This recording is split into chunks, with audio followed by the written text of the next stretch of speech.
નમસ્કાર મિત્રો એક શિષ્ય પથ્થર જોઈને પોતાના ગુરુદેવને પૂછે છે કે ગુરુદેવ, પથ્થર કરતા પણ વધારે કોઈ નક્કર ખરું? ત્યારે ગુરુદેવ જવાબ આપે છે કે લોખંડ. જે લોખંડ હોય એ પથ્થરને કાપી શકે છે. તો ફરી પાછો શિષ્ય પૂછે છે તો લોખંડ કરતા કોઈ શ્રેષ્ઠ ખરું? ત્યારે ગુરુદેવ જવાબ આપે છે કે હા, અગ્નિ, જે લોખંડને પણ ઓગાળી શકે છે. તો ફરી પાછો પ્રશ્ન પૂછે તો કે અગ્નિ કરતા પણ વધારે કંઈક શ્રેષ્ઠ તો ઉત્તમ હશે ને? તે કે હા, પાણી, જે અગ્નિને ઓલવી શકે છે.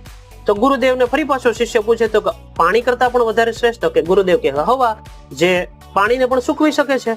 તો શિષ્ય પાછો પૂછે છે ગુરુદેવને તો મને હવે એ જવાબ આપો કે સૌથી ઉત્તમ, સૌથી નક્કર અને સૌથી શ્રેષ્ઠ કોણ? ત્યારે ગુરુદેવ જવાબ આપે છે કે સંકલ્પ. સંકલ્પ જ સૌથી વધારે, સૌથી ઉત્તમ, સૌથી શ્રેષ્ઠ અને સૌથી નક્કર હોય છે. સાચી વાત છે મિત્રો કે જે વ્યક્તિના જીવનમાં જો સંકલ્પ લઈ લે ને તો એ પોતાના જીવનમાં સફળતાના ઉચ્ચ શિખરોને પ્રાપ્ત કરી અને અનેક સિદ્ધિઓ પોતાના જીવનમાં મેળવે છે.